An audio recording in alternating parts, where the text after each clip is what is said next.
সুন্দরবনে এখন চলছে রামারাম আয়োজনের প্রস্তুতি, কারণ সামনে আসতে চলেছে নতুন বছর। এই বনের পাখির ছানাদের মাথায় যেমন ছিল ডিসেম্বরের লম্বা ছুটি, তেমনি নানান ছোটখাটো আয়োজন। ছানাদের স্কুল বন্ধ হওয়ার কারণে তারা সারাদিন হই হই করে মজা করতে থাকে। শুধু একটি পরিবারের ছিল ভীষণ মন খারাপ, তারা ছিল টুনির পরিবার। কারণ টুনি গরিব হওয়ায় সবার কাছে ছিল অবহেলিত।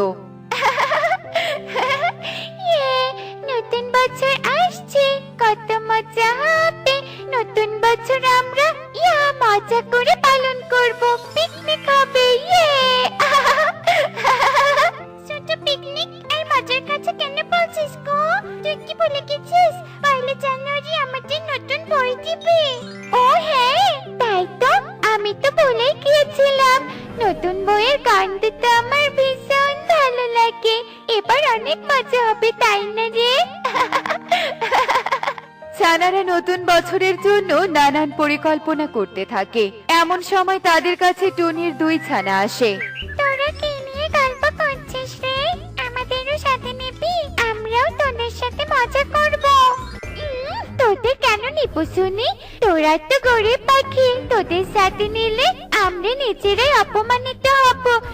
বলেছে তোদের নিবে না, যা তুই এখান থেকে। তুই ঠিক কথা বলেছিস গো, এটা তো ধনীদের পিকনিক, আমরা কত মজা করব, কত দামি দামি খাবার খাবো। তোরা তো ওসব খাবার চোখেও দেখিসনি, এত চাঁদা দিতে পারবি তোরা? থাক, ওদের আর অপমান করিস না। ওরা না হয় তোর থেকে আমাদের মজা করে দেখবে।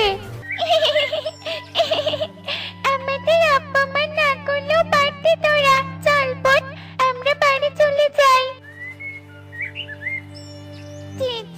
জেজে, ওরা আমাদের ওভাবে অপমান করে তাড়িয়ে দিল। আমাদের ওদের সাথে নিলে কেমন হতো বল দিদি?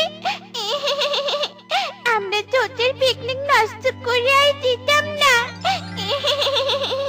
কাঁদিস না বোন, কাঁদিস না। দেখবি ওই দিন তুই আমি বাবা মা মিলে অনেক মজা করব। আমরা একাই মজা করব, তোর একদম খারাপ লাগবে না। সত্যি বলছিস বোন?